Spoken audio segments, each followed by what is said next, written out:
Chieftain, Sir.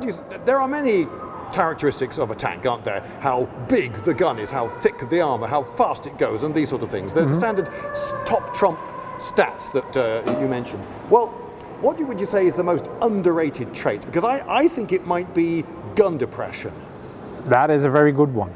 And in fact, when I'm playing World of Tanks, the tanks that have little gun depression, they infuriate the heck out of me. I vastly prefer Western tanks, American, British. You got good gun depression. Right. So, for those of you who are not completely clear on what gun depression is, it's the ability to lower the gun past below the horizontal. So if you want to aim at a target that's down there, you need to depress your gun. But that's not the only reason to depress your gun. You might actually want to aim at a target that's straight ahead, but you might want to pull up behind a big lump of ground, so your tank rises up, and you just nose over the top of this rise, and then you aim your gun as far down as possible, so you're just exposing the turret and gun, and then you can pop off a couple of rounds and then disappear back whence you came, using the whole of the lie of the land, losing a whole hill perhaps, as cover. Correct, and there's actually a diagram in the Tank Platoon Manual for the US Army today that compares the T-72's hold down capability with that of an M1 Abrams. And to get to that horizontal level, the T-72, which only has about 3 to 5 degrees, I can't remember off the top of my head, it's got to expose a lot more of itself before it gets level and it can shoot. But then for the Soviets, that wasn't so much a problem. This is an offensive tank, really, as opposed to a defensive one. I find it very offensive. But if you think about it, so why would this tank be so much smaller and lighter than its competitor, the Chieftain? Well, you got a couple of advantages. One, you got a much more compact design. So you get a lot of armor in a smaller volume. You keep the weight down. So that reduces the fuel consumption. Again, if you're charging across Western Europe, you're dragging your supply lines with you. You're fixing bridges that NATO have blown as they're going back. And you also know exactly when you're attacking, because the general idea was that NATO was going to withstand the blow before going into a counterattack. With this thing, you hop in, you don't care if it's uncomfortable for a couple hours. You hop in, you do your job, you get out, or you're dead, one or the other. Whereas in a, say, Chieftain or an M60, you got a much bigger turret. You can hide behind that hill. You can wait in that turret for days if you have to. I wouldn't want to, but you can. Until finally the attack comes at you. And because you have that depression, you're able to engage relatively safely. And then you don't care if you're a big, heavy tank, because you're falling back. You're falling to your supply lines. You're blowing the bridges as you're going behind. So you don't worry about those logistical issues. Right, okay, so to be clear then, the advantage of this is that it's lighter and smaller. Correct. And so you can cross those weaker bridges and so forth. And the way they it's harder to hit is they have a much less tall turret. So it's got, it's sometimes referred to as the frying pan. It's a bit like an upside down frying pan here.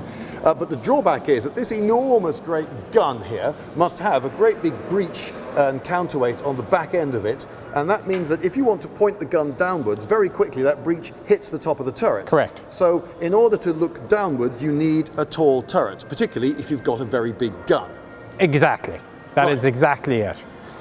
And so that is a major flaw and a major design consideration, at least. Consideration, yes. Flaw, not necessarily. Okay, how about this then? It's a major design compromise.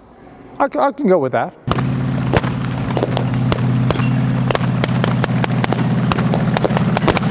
Right, so I argued gun depression might be the most underrated trait for a tank, but what have you got? And it's a good argument. I'm going to go with optics, especially with a modern tank. If you can see it, you can kill it. Seeing first, shooting first, killing first could be the difference between life and death.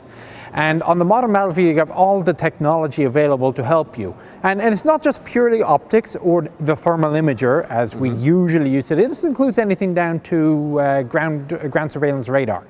Some system that will allow you to detect the opposition and to avoid detection yourself. So thermal netting. Some latest tanks, there is the idea of having an outer skin with, it works a bit like a vacuum flask. You circulate air in between the outer skin of the tank and the main tank itself. This is to defeat cameras that can see things that are hot. Correct, because you want to see first. That's not necessarily meaning that you see better than they do, but relatively, you see the other guy before the other guy sees you. Okay, so now within optics, you're now encompassing forms of camouflage, effectively. I think you're throwing this a little bit. Okay, I see where you're going, but if you come down to the basic concept of seeing the enemy first, The ability to do so. So again, we go back to World War II and how I always say that Sherman had such great optics.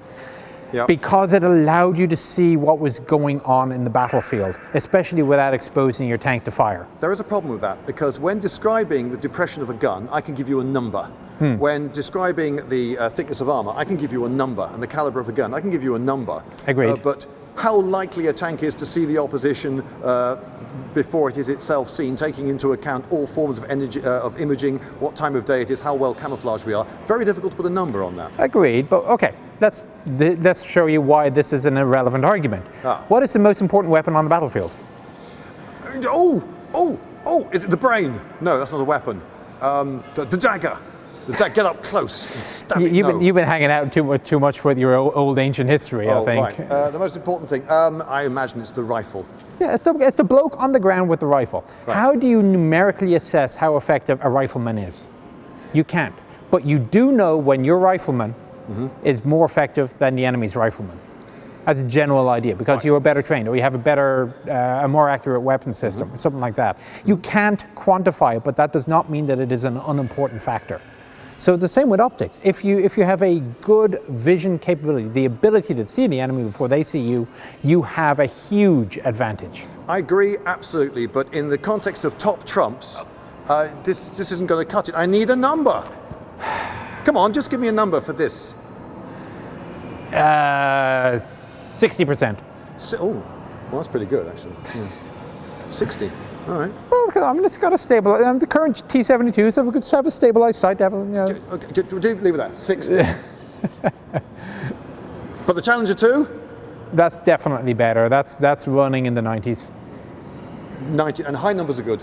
It is. It needs a second thermal imager for the commander, and I think the upgrade program for the Challenger 2 is adding a commander's independent thermal viewer. They kind of skimped a little bit on the budget when they built Challenger 2. Okay, and do you think this question is ever going to end? No, people will be arguing about what is the best.